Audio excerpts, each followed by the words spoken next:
Magazine RCA. Olá, viva, sejam bem-vindos a mais um Magazine RCA. Sou o Miguel Sousa Azevedo e vamos conversar na próxima hora com uma mentora de Mindfulness. Acho que é mais ou menos assim. Ana Bruges Miranda é natural da Ilha Terceira, cresceu na Terra Chã, passou pelo Porto Martins também na sua infância e juventude. Ela licenciou-se em Educação Especial e Reabilitação e vai ter a sua primeira formação de Mindfulness já nesta semana que começa amanhã. Ana, boa tarde. Bem-vinda ao Rádio Clube de Angra. Obrigada. É daquelas conversas diferentes, porque vamos falar de uma coisa que as pessoas basicamente não conhecem, mas à qual hipoteticamente podem recorrer porque toda a gente precisa de Mindfulness. Explica-nos um bocadinho, antes de eu ler alguma definição de Mindfulness, gostava que fosse com as tuas palavras que tentasses explicar basicamente, e para começarmos a nossa conversa, exatamente o que é. Isso é uma pergunta difícil. Mindfulness é bastante difícil de definir porque existem muitas ideias pré-concebidas, não é? Agora é quase uma moda, mas basicamente podemos traduzir como atenção plena, um estado de consciência em que estamos basicamente acordados para a nossa experiência. 100% acordados? Isso 100% não existe, mas acordados no sentido é mais fácil se calhar explicar pelo oposto, que é o modo piloto automático. Nós passamos muito tempo das nossas vidas em modo piloto automático, perdidos nos nossos pensamentos, fazer planos, preocupados com o passado ou com o futuro, e não estamos atentos com o que está a acontecer. No fundo, o que fazemos é um treino de atenção que começa por coisas básicas como a atenção ao nosso corpo, às sensações do corpo, à respiração, numa primeira fase para despertar e sairmos deste modo piloto automático, e depois no curso de redução de stress de 8 semanas vamos progredindo, digamos assim, na prática, de forma a conseguirmos levar esta atenção plena para o nosso dia-a-dia e para as situações do dia-a-dia, e dessa forma reduzindo o stress, porque a maior parte do stress que nós vivemos no nosso dia-a-dia não é propriamente consequência das situações que estamos a vivenciar, mas muito fruto do pensamento que essas situações possam gerar, do julgamento que fazemos, da nossa interpretação. Somos nós que o criamos? Sim, uma grande percentagem do stress é criada por nós dentro da nossa cabeça. É falsa aquela ideia concebida de que os nossos avós não sofriam de stress, os nossos bisavós não sofriam de stress, ou o stress era diferente e ele foi aumentando, ou foi-se facilitando o nosso acesso ao stress com o passar dos anos e com a evolução que as coisas vão tendo? Eu acho que tem muito a ver com o estilo de vida, porque nós atualmente vivemos muito habituados a ter tudo muito instantaneamente, já não sabemos estar sem fazer nada. Portanto, se estivermos à espera de uma consulta médica, temos que estar a mexer no telemóvel, estamos sempre ocupados. Temos que estar sempre a ocupar a mente. Isto é uma sobreestimulação brutal que nos provoca imensa ansiedade. Andamos completamente desligados.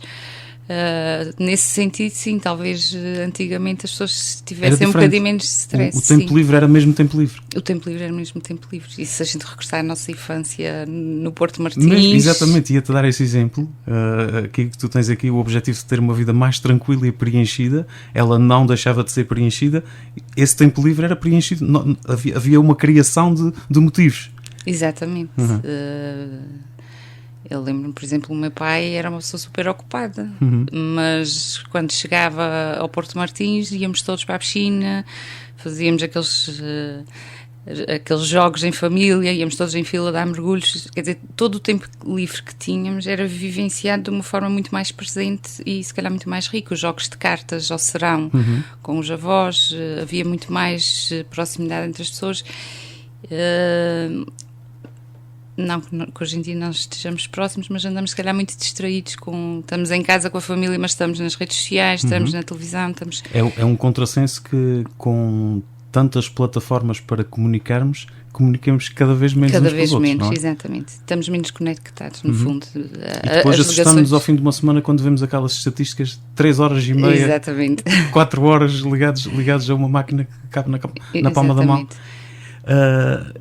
Tinha aqui esta definição que fui roubar ao teu site, aliás, para quem quiser ver, anabrusmiranda.com. Eu sei que é uma plataforma que tu terminaste há poucas semanas e que vai estar em mutação, penso eu, com mais conteúdos.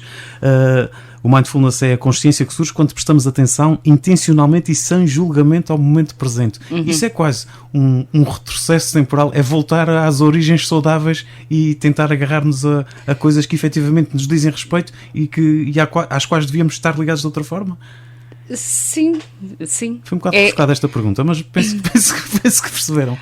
No fundo é voltarmos à nossa essência, não é? Como seres humanos, porque com a evolução dos tempos, acho que principalmente nos meios mais evoluídos, digamos assim, nos grandes centros urbanos, a individualidade faz-nos pensar que somos seres separados, e somos, não é? Mas também precisamos desta conexão com os outros e connosco próprios, porque nós passamos tanto tempo distraídos e absorvidos noutras coisas que deixamos de estar atentos também àquilo que sentimos. Aos nossos próprios sinais? Aos nossos próprios sinais, sim. E depois, quando passamos por eventos complicados, ou não precisa ser eventos complicados, basta uma alteração. Quando estamos assim distraídos no modo piloto automático, nós temos muito maior probabilidade de ter comportamentos impulsivos e reativos. De alguém nos dizer alguma coisa que nós respondemos torto, porque estávamos a pensar noutra coisa qualquer. Portanto, todas as situações potencialmente estressantes mais facilmente nos provocam reações impulsivas, porque não temos aquele tempo, não estamos conscientes realmente do que está a acontecer. E não há uma... Ou seja, hoje em dia há tantas formas de combater esse stress, ou seja, são múltiplas ofertas que existem e às vezes a própria pessoa cai na indecisão de nunca se conseguir decidir sobre qual delas é que vai tentar imprimir a sua vida.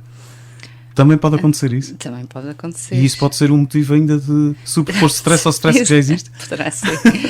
Poderá ser.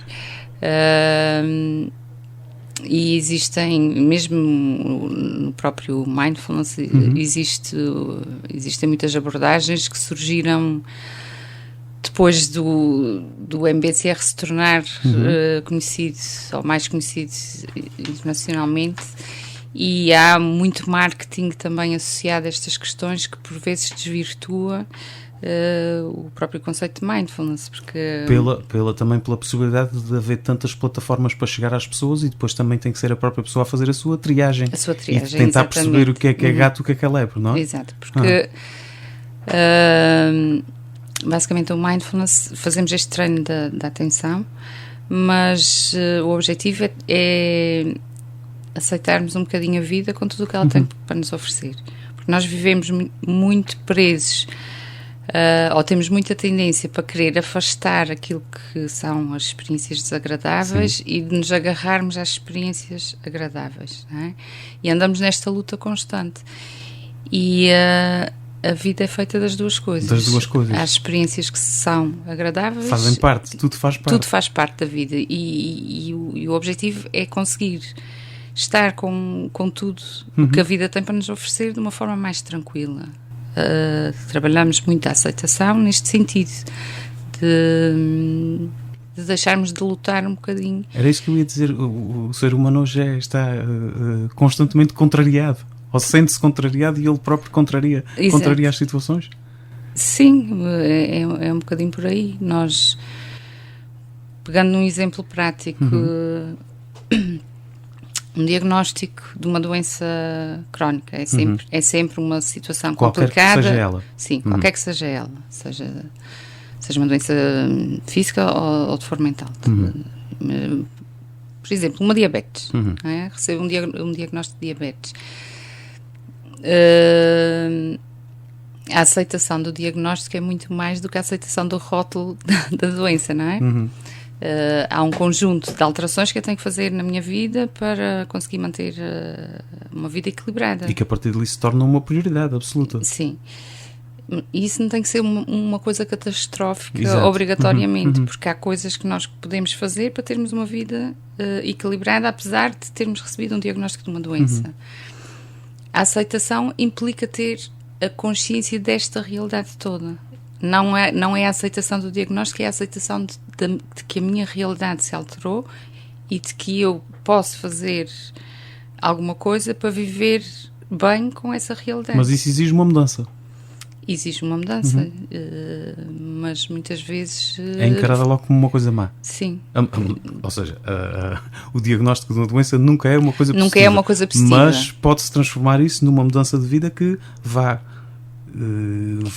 faz com que possamos viver lado a lado com aquela doença de uma forma sim. que não...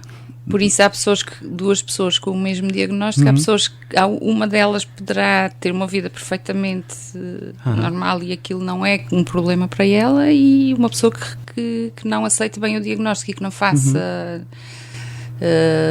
as mudanças que tem que fazer, não vai viver bem com ela. Será um fator de stress acrescido. Acrescido. Era a expressão que me tinha faltado há bocadinho, que é o stress acrescido, que é a própria pessoa por ficar stress em cima de stress que já existe. Exatamente.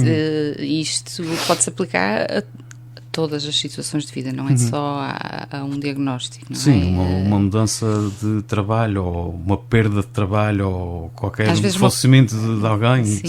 São tudo fatores externos com os quais temos que aprender. E coisas básicas como mudanças de rotina, por exemplo, uma mudança numa empresa, mudam as regras, as pessoas entram logo em stress, que isto vai ser... Há pessoas que durante anos nem mudam a secretária. Exato. Está tudo do lado direito e do lado esquerdo, fica sempre tudo igual. Exato, queremos ter o controle absoluto e depois reagimos... às vezes até sem fazermos uma reflexão sobre o que é que significa aquela mudança, não é? E podem ser coisas muito pequeninas do dia a dia. Nós estressamos com praticamente quase tudo. Então vamos fazer com que esta nossa conversa já seja um pequeno combate ao stress, pelo menos durante esta hora, que as pessoas percebam que há de facto alternativas.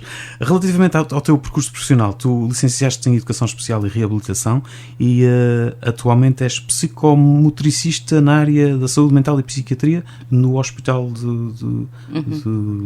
no Hospital de Santo Espírito de Angra do Heroísmo, já dei-lhe a terceira agora. O H8, onde aprofundaste, e estou aqui mesmo a citar o currículo que tens disponível, onde aprofundaste o prazer de ajudar as pessoas a reencontrar a saúde e o bem-estar através da dinamização de técnicas de consciencialização corporal, terapias expressivas, relaxação terapêutica e o mindfulness. Que penso que foi a tua última descoberta, porque o ano passado concluíste, e ainda antes da nossa conversa começar a estar no ar, estavas a dizer que fizeste esta formação, ou parte dela pelo menos online, porque a pandemia já estava ativa, ou fizeste este curso de professora do programa de redução de stress baseado em mindfulness, que é o tal MBSR.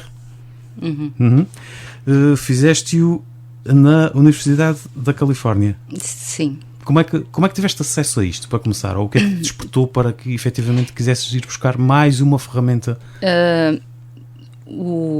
Para já fiz o curso o ano passado, mas o processo para me tornar professora de mindfulness é um processo longo. Porque existem uma série de pré-requisitos. Temos que ser praticantes de meditação mindfulness há pelo menos 5 anos, temos que ter participado como clientes num programa de redução de stress e ter feito pelo menos um retiro de 5 dias de silêncio. Eu iniciei a minha prática pessoal de mindfulness por questões de saúde e não por questões profissionais. Tenho um diagnóstico de uma doença crónica, passei por momentos bastante complicados e entretanto comecei a ler sobre o tema e por mim iniciei a minha prática há cerca de 10 anos. Depois, entretanto, numa consulta, comecei com a vontade de aprender mais sobre isso, mas era muito complicado, porque fazer o MBSR principalmente era muito complicado, porque são 8 semanas, eu teria que ir a Lisboa todas as semanas, tinha que pôr férias,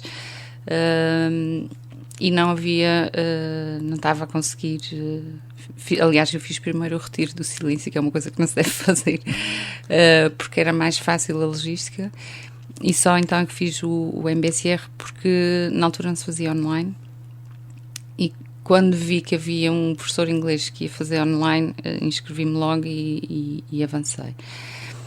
E depois, numa consulta que fui fora da ilha, por acaso a médica aconselhou-me a praticar. Eu disse, olha, já pratico, mas realmente o acesso ao MBSR é muito complicado vivendo numa ilha.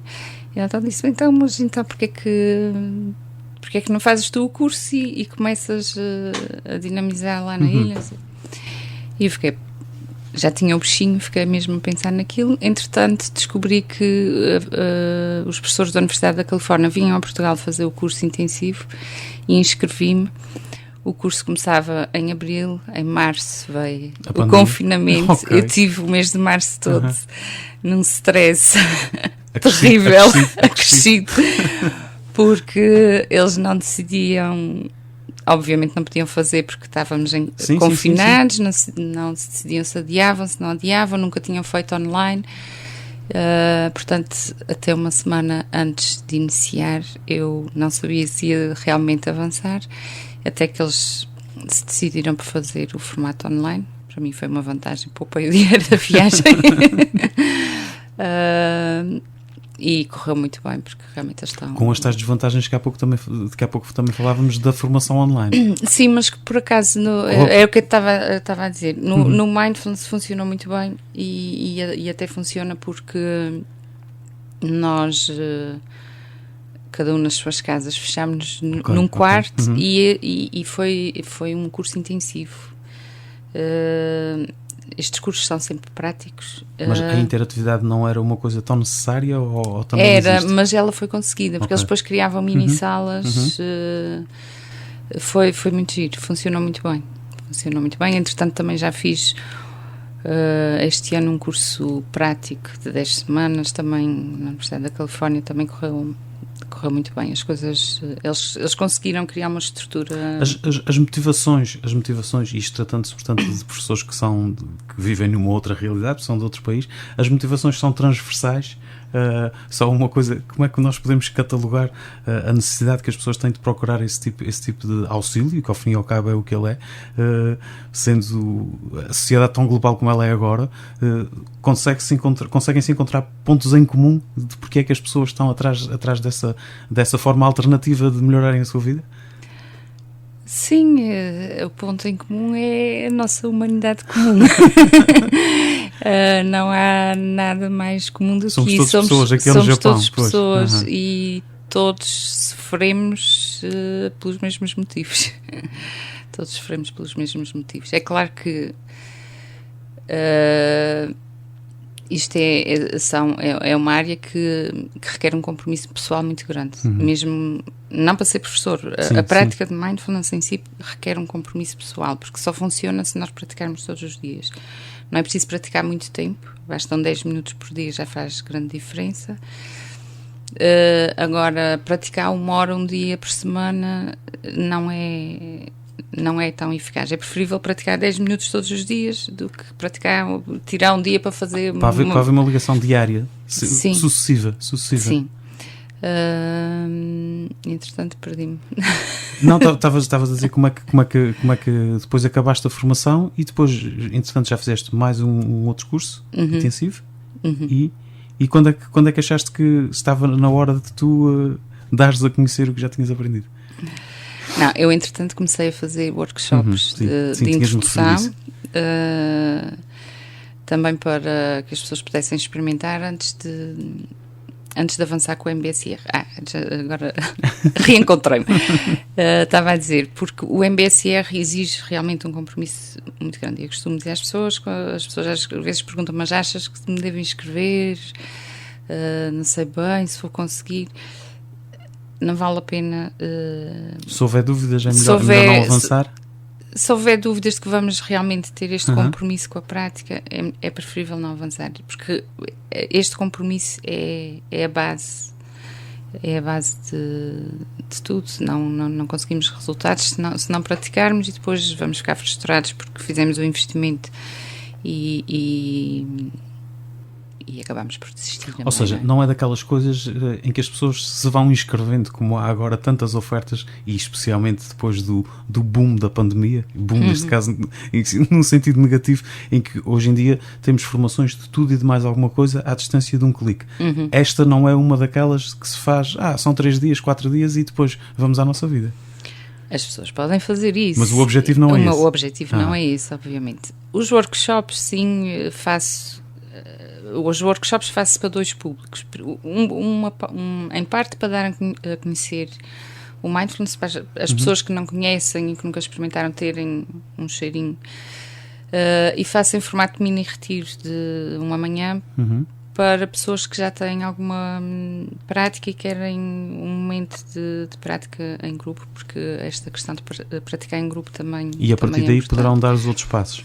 Sim, e a partir daí não é obrigatório fazer um workshop para se inscreverem num curso de redução de stress. Mas para quem não sabe o que é, esse é um dos públicos e o outro? Não, um dos públicos, os que não conhecem. Os que não conhecem. Os que já têm algum contacto, mas querem um momento. Aprofundar. Porque às vezes as pessoas começam, mas depois perdem um bocadinho a rotina e então querem retomar esta rotina e vêm ao workshop para... Já tive vários inscritos que já tinham a sua prática de meditação. Entretanto, por algum motivo deixaram de fazer e queriam retomar e vêm para terem assim um momento, para desfrutarem do retiro de meio-dia, para se reorganizarem e voltarem à sua prática diária. Em termos de resultados e de progressões, qual é a média dentro dessas pessoas que têm esse acesso inicial, depois tendencialmente querem prosseguir, ou acontece de se retraírem e de acharem que não vão ser capazes desse tal comprometimento como tu referias? Até agora a resposta tem sido muito boa. As pessoas que têm participado no workshop têm-se mostrado muito interessadas em continuar com a prática. Claro que depois, em termos de fazer a passagem para o MBSR, há outras questões envolvidas. São 8 semanas, pessoas com filhos, a logística por vezes é complicada. Tem que haver uma preparação diferente. Para além disso, ainda temos um dia que é de retiro, que é o dia inteiro, num fim de semana. Portanto, há aqui uma série de condicionantes que as pessoas têm que resolver, não é? Para poderem, para não ser mais um fator de stress. Mas eu penso que pelo menos uma grande parte das pessoas tem continuado. Eu costumo dar depois também uns audiozinhos para fazerem em casa. Eu penso que a maior parte das pessoas tem continuado a fazer de alguma forma. No MBSR, o MBSR, as inscrições estão fechadas, já está completo. Este vai ser o primeiro que vais fazer? MBSR será o primeiro. Começa na próxima terça-feira, dia 4, e são 8 semanas divididas por 10 sessões. Sim. Neste caso, e como estavas a referir, aí já é preciso uma entrega diferente. Sim. São 10 sessões. A primeira, a sessão de introdução será já na próxima terça-feira. Sim, é preciso uma entrega grande porque é uma sessão longa, todas as semanas. Todas as semanas temos uma sessão de 2h30. A primeira e a última são 3 horas. E há trabalho de casa. Portanto, as pessoas têm que ter o compromisso de tirarem 1 hora por dia para fazerem as práticas em casa, porque o curso segue uma sequência lógica e progressiva. Começamos por, nas primeiras sessões, trabalhar muito a questão de desligar o piloto automático, e depois vamos avançando para a questão mesmo do stress. Há uma componente teórica sobre a neurofisiologia da nossa reatividade ao stress. Perceber exatamente porque é que ele se forma, porque é que ele existe. O que é que acontece connosco. E perceber que o stress é uma coisa natural e fundamental que é o stress, que nos mantém vivos. Interrompe-te só um bocadinho. O stress, Ana, e eu sou um bocadinho mais velho que tu, mas era uma palavra que na nossa infância era uma coisa assim que era muito vago. Stress, ninguém dizia agora aquela pessoa está estressada. Sim, também, sim. Pronto, influências também se calhar de alguns estrangeirismos que se foram instalando. Mas o stress não era de todo uma coisa. Nos anos, não sei se foi nos anos 80, nos anos 90, dizia que o stress era a doença da moda. Então, de repente toda a gente passou a ter... Sim, porque a vida começou a ser realmente muito acelerada. A vida é que se acelerou. Ou seja, isto acaba por ser também aqui tentar desmanchar um bocadinho este contrassenso diário que nós vivemos, de que temos tudo à nossa disposição, mas nós é que estamos a criar as coisas que nos estragam a vida quando o objetivo é melhorá-la. Sim, nós estamos numa aceleração de insatisfação constante. Nós temos muita dificuldade em estar num estado assim de contentamento. Antigamente eles até diziam, contenta-te, contenta-te. Mas é uma expressão que eu gosto de relembrar. E até porque essa é bastante nossa, é fácil, é muito fácil, nossa. É de fácil interpretação. Nós parece que perdemos esta capacidade de nos contentarmos. Estamos constantemente insatisfeitos, sempre à procura de um novo estímulo. E sinceramente as redes sociais acho que tiveram um papel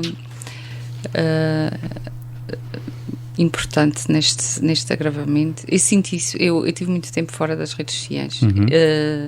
Desliguei, decidi mesmo, eu não quero isto. E conseguiste perceber um antes e depois. E depois agora tive que voltar. Sim.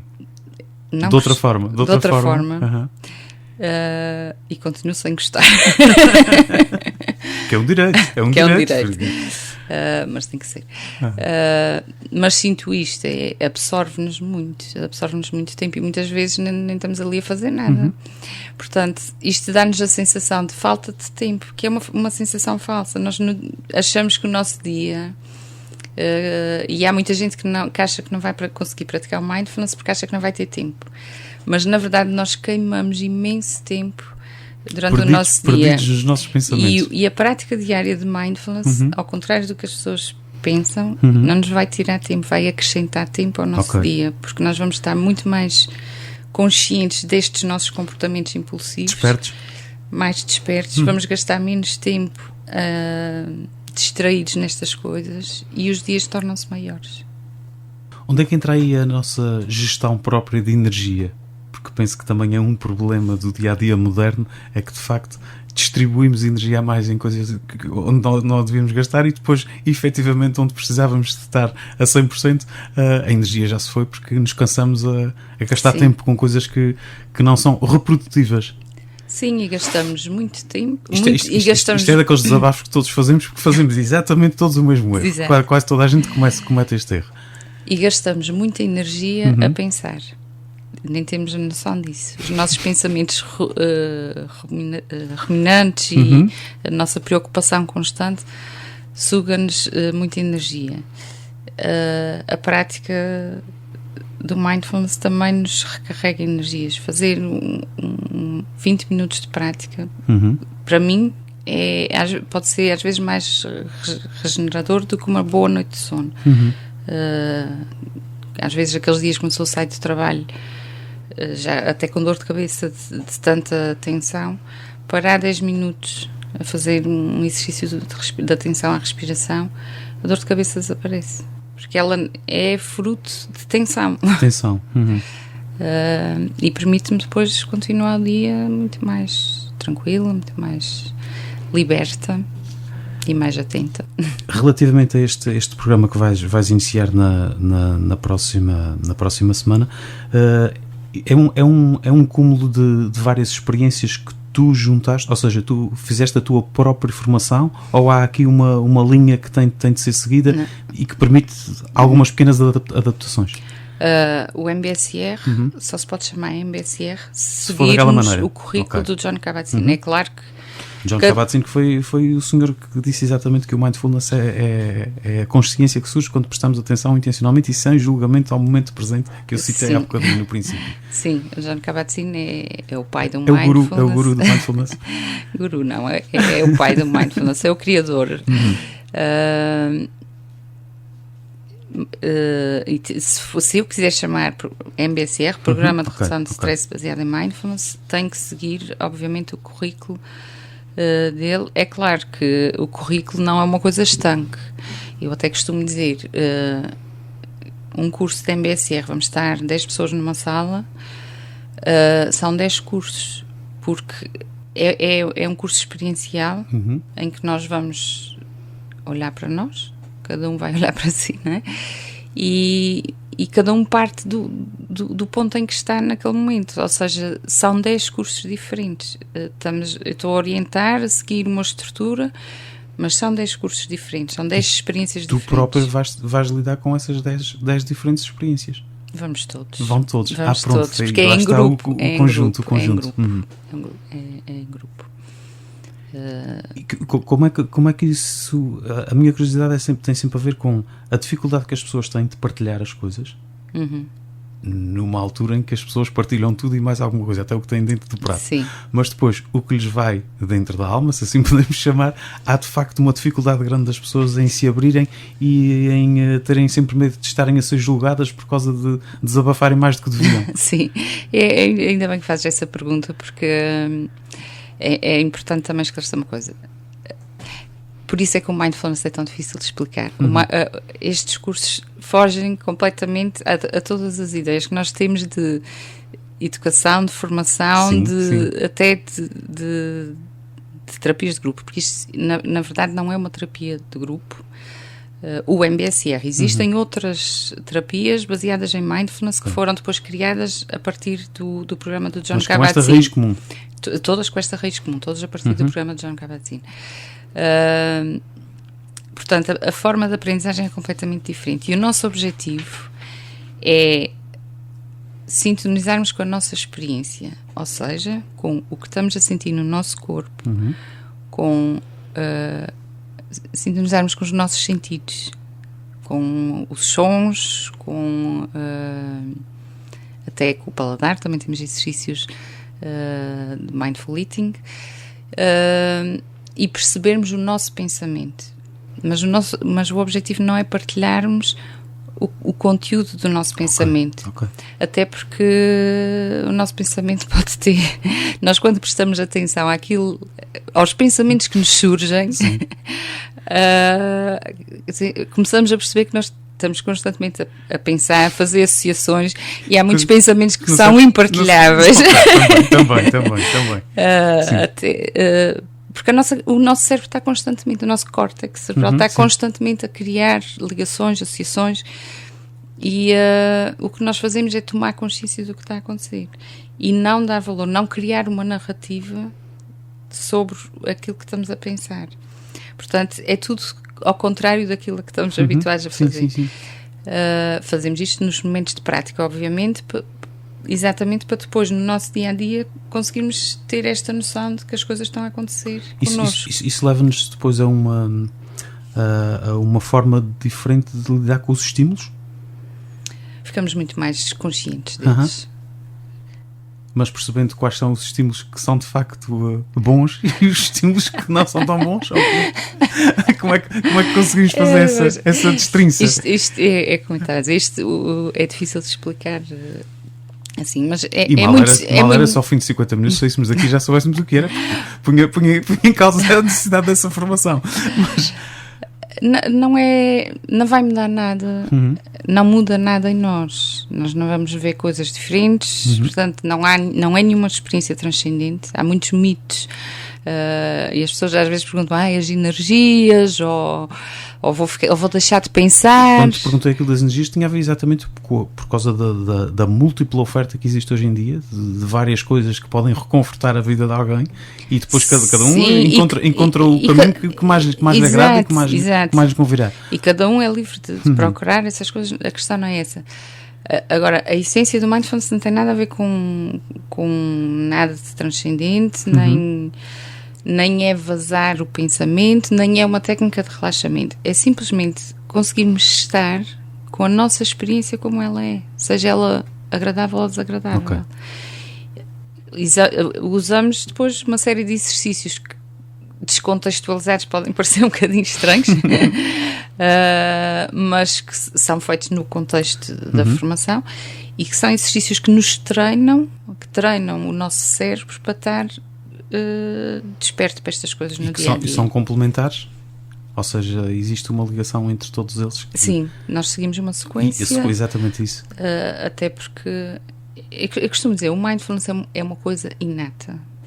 Nós, quando somos pequeninos, temos esta capacidade de olhar para as coisas com uma atenção diferente, com aquela curiosidade.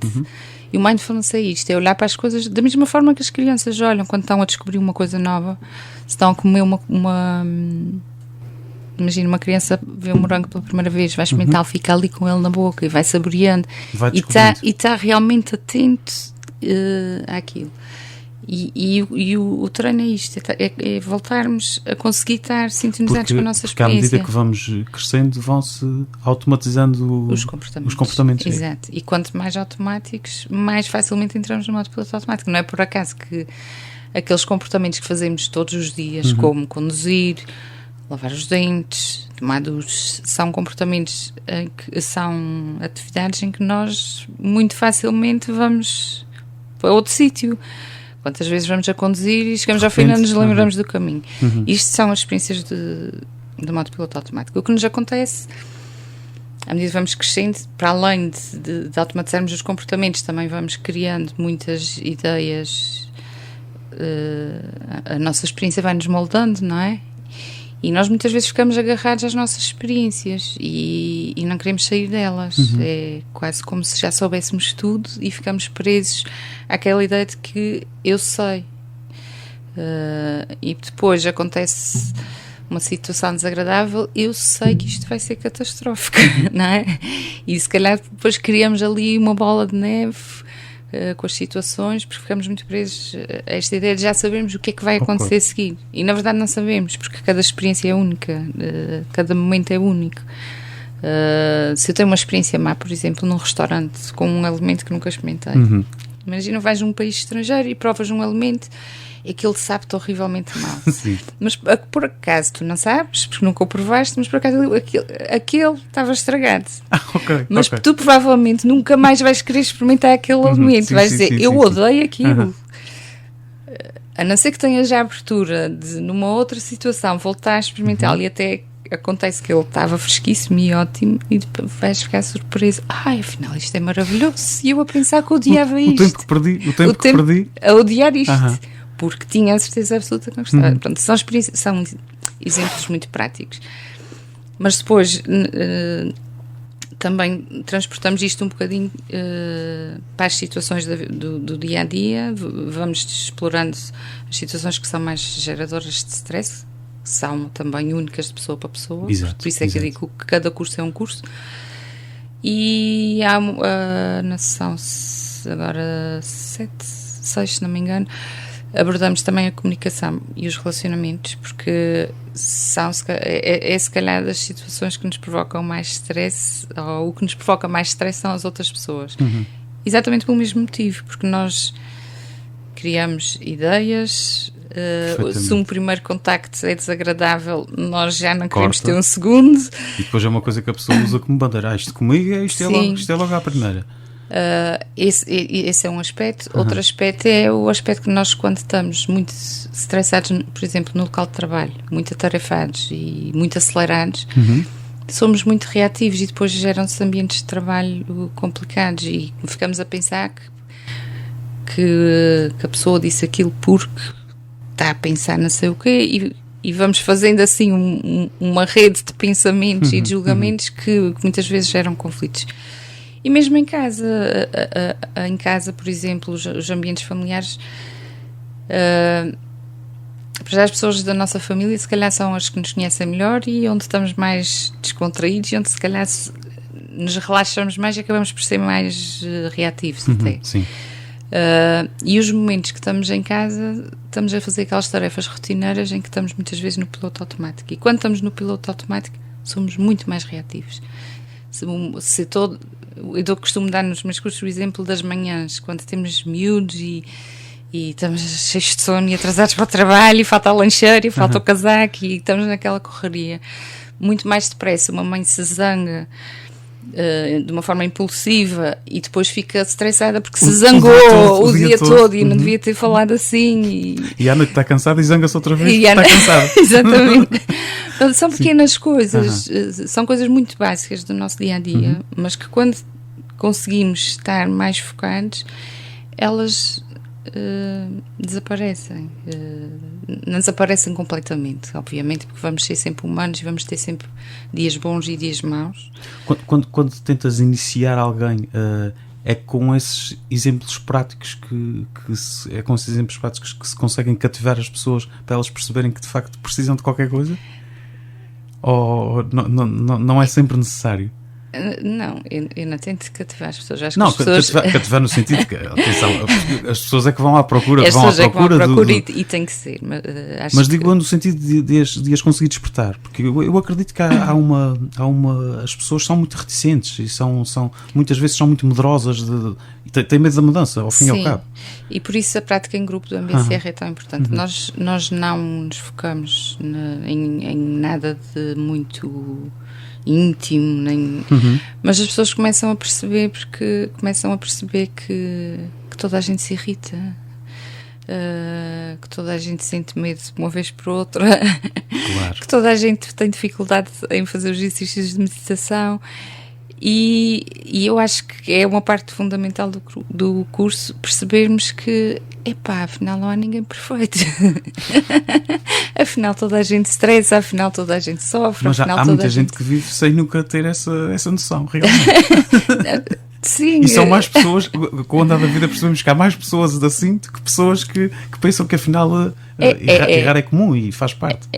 É impossível vivermos tranquilos 100% do tempo, é impossível sermos perfeitos e não cometermos erros. E também uma componente que trabalhamos muito é o aceitar isto, porque nós não queremos, nós não gostamos de nos sentir vulneráveis nem de mostrar a nossa vulnerabilidade. E na verdade todos temos momentos mais vulneráveis, não é? E perceber que é bom aceitar a vulnerabilidade, que é libertador. É divertido até. Que às vezes é divertido. Traz uma leveza muito grande à vida e ao dia-a-dia. Depois há aqui uma questão das coisas que li, e li-as ontem e reli-as hoje, que tem a ver com pessoas que têm realmente diagnósticos complicados ou que vivem com as limitações de algum tipo de doença. Falaste há bocadinho da doença crónica. Isso vai ajudá-las a aceitar a coisa de outra forma, porque também depois há um processo de como elas se conhecem melhor, passam a perceber como é que têm que se relacionar com aquele problema que faz parte da vida delas e que muitas vezes não aceitam, como logo no princípio da nossa conversa tu referiste. Sim, e tem a ver com a aceitação da doença e tem a ver com o conviver melhor até com os sintomas. Aliás, o John Kabat-Zinn, quando criou este programa, criou no Centro Médico da Universidade de Massachusetts. Ele não é médico, é biólogo molecular, mas era praticante de yoga e de meditação budista há muitos anos. E em conversa com os médicos começou a perceber que os médicos diziam-lhe que à volta de 20% dos seus pacientes com diagnósticos mais complicados e com dor crónica não melhoravam, independentemente do que eles fizessem, e que sentiam alguma frustração com isso. E ele, pensando nos benefícios que sentia da sua prática diária, pensou, olha, se criássemos um programa que não tivesse nada a ver com religião nem com crenças, mas que pegasse nos exercícios de meditação de uma forma adaptada, completamente livre de crenças, e introduzíssemos aqui as componentes do stress e algumas componentes teóricas e de psicoeducação, que talvez funcionasse. E fizeram a experiência no Hospital Escola da Universidade de Massachusetts. E os resultados foram realmente fantásticos. E foi a partir daí isso que isto... de 30 anos? Isto há 30 anos. Os resultados foram tão bons que se criou depois a clínica de redução de stress no Centro Médico da Universidade de Massachusetts, e a partir daí isto difundiu-se pelos Estados Unidos. Todos os hospitais dos Estados Unidos têm um centro de mindfulness.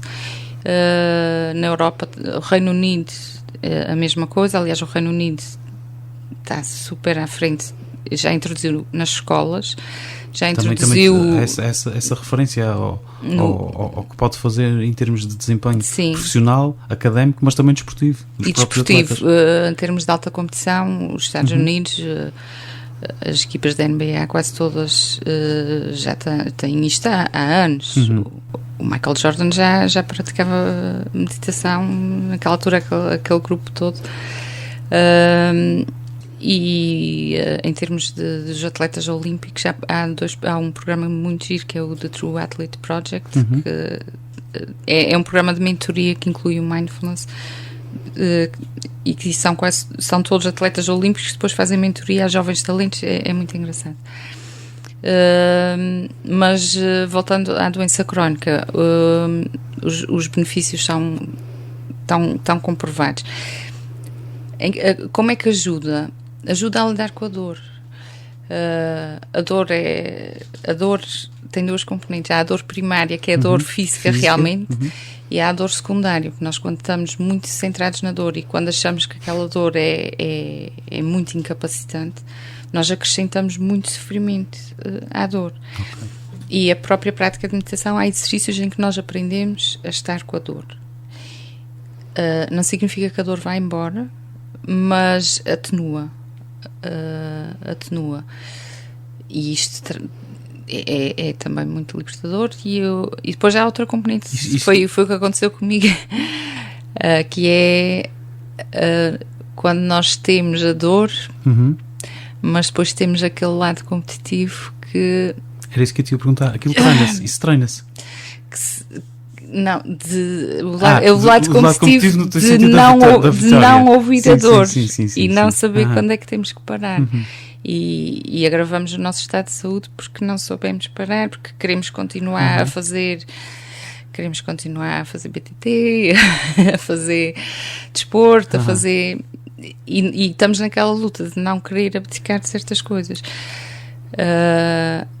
E conseguimos realmente abafar a dor durante algum tempo, mas não sempre. E depois, quando acordamos, se calhar já é tarde demais. Portanto, também nos permite gerir os nossos limites, perceber quando é que a dor é uma dor suportável, até para a gestão da medicação, por exemplo, pessoas que fazem medicação da SOS. Há pessoas que fazem... e eu já apanhei em contexto hospitalar, já apanhei pessoas com esta dificuldade que fazem muita medicação para a dor. A medicação é prescrita em SOS, mas como não conseguem estar com a dor, enfiam os comprimidos logo ao mínimo sinal. E depois é uma bola de neve, porque vão aumentando, vão tendo que aumentar a dose.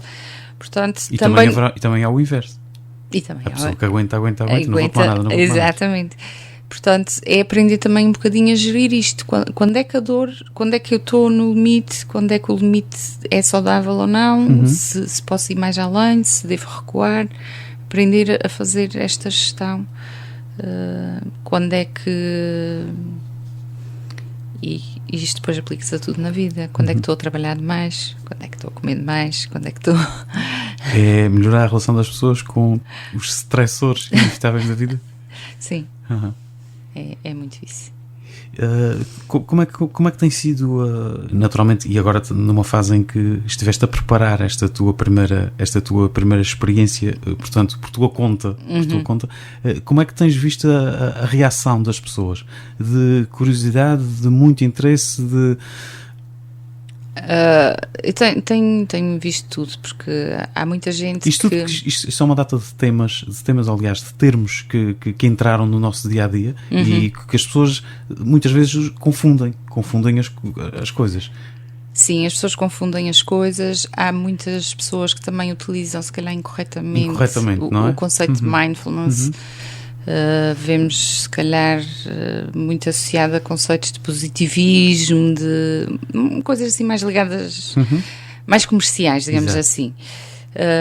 O que acaba por desvirtuar um bocadinho o conceito e criar, por um lado, algumas pessoas que se retraem retraem-se ou por essa questão comercial, ou porque pensam que tem a ver com questões mais esotéricas. Essa associação faz-se facilmente, não é? Há pessoas que fazem, sim. Talvez porque a meditação é um fator comum a estas coisas e as pessoas não sabem muito bem o que é meditação. E meditação é simplesmente isto, é focar na atenção em... As pessoas pensam que... Depois há pessoas que pensam que meditar é vazar a cabeça, que também é impossível, nós não podemos... Lamento informar, não conseguimos desligar o nosso córtex cerebral. Pessoas que pensam que nunca vão conseguir meditar e outras que pensam que estão sempre a meditar e afinal não estão. Sim, também. Essas coisas todas. Mas a receptividade tem sido muito boa. Para já há muita gente que já leu imenso o trabalho de Jon Kabat-Zinn e que tinha vontade de começar e nunca o fez porque realmente começar sozinho é difícil. Há muita gente que já começou, mas que tem a dificuldade de manter uma certa regularidade. E há pessoas que precisam de alguma coisa e que ficam curiosas e que me contactam a perguntar se vai ajudá-las a reduzir a ansiedade, se vai... Pronto, apresenta-me a sua situação. Mas como há esta dificuldade também, às vezes, em explicar... nem sempre as pessoas compreendem ou não se sentem se calhar atraídas. Mas aconselhas que as pessoas vão procurar mais informação ou que tentem logo optar por praticar? Não, eu normalmente aconselho as pessoas ou a lerem. O meu conselho é sempre, assim, no workshop podem vir, é uma primeira experiência e acho que para quem tem dúvidas é muito esclarecedor. Uma manhã, eu acho que a maior parte das pessoas percebe o conceito e consegue senti-lo, consegue sentir os seus benefícios. Por isso é que faço as 4 horas de retiro, para poder dar estas duas facetas, uma componente um bocadinho mais teórica e o sentir na pele os benefícios. Claro que depois daí o workshop não prepara uma pessoa para iniciar a sua prática diária, é preciso algum esforço. Em relação ao MBSR, eu costumo ser muito clara: se não estão preparados, se sentem que não vai ser um compromisso, se sentem, por exemplo, que estão numa fase complicada da sua vida, poderá não ser a altura. Ou já certa. passou a altura e é preciso reencontrá-la. Não, porque às vezes as pessoas às vezes as pessoas passam por situações difíceis e deprimem, por exemplo, têm uma depressão reativa a uma situação de vida, e não aconselho nessa fase a fazerem o curso. Se calhar primeiro procurar uma ajuda de um médico psiquiatra, da psicologia, e depois, quando estiverem numa fase mais estável, outra estrutura. Sim, quando houver uma estrutura mais sólida, sim, podem vir fazer, e até é um excelente complemento à consulta de psicologia, porque muitas vezes vamos para a consulta de psicologia e não estamos tão deprimidos e tão assoberbados de coisas que não sabemos por que ponto é que vamos começar e nem sequer sabemos bem o que é que vamos dizer, e por isso nem sequer se estabelece a interação necessária para... demora algum tempo, sim. Mas pronto, se a pessoa está mais deprimida, eu costumo dizer que talvez não seja o momento ideal. Mesmo que não esteja deprimido ou que não tenha, digamos assim, um diagnóstico de depressão, se acabou de sofrer uma perca significativa, se perdeu algum familiar próximo recentemente, se terminou uma relação e ainda é uma coisa muito fresca, também acho que não é o momento adequado para começar.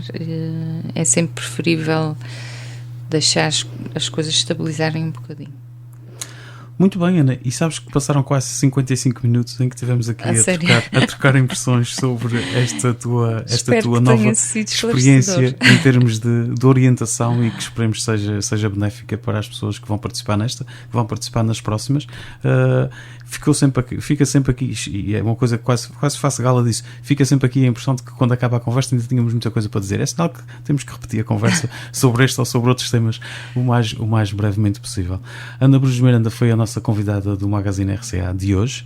Ela vai ter mindfulness ao dispor de quem se sentir preparado para de facto mudar um bocadinho e aceitar as mudanças também. Ana, foi um prazer falar contigo. Obrigada, igualmente. Gostei muito deste bocadinho. Foi o Magazine RCA, sou o Miguel Sousa Azevedo. Escutem o Rádio Clube de Angra. Magazine RCA.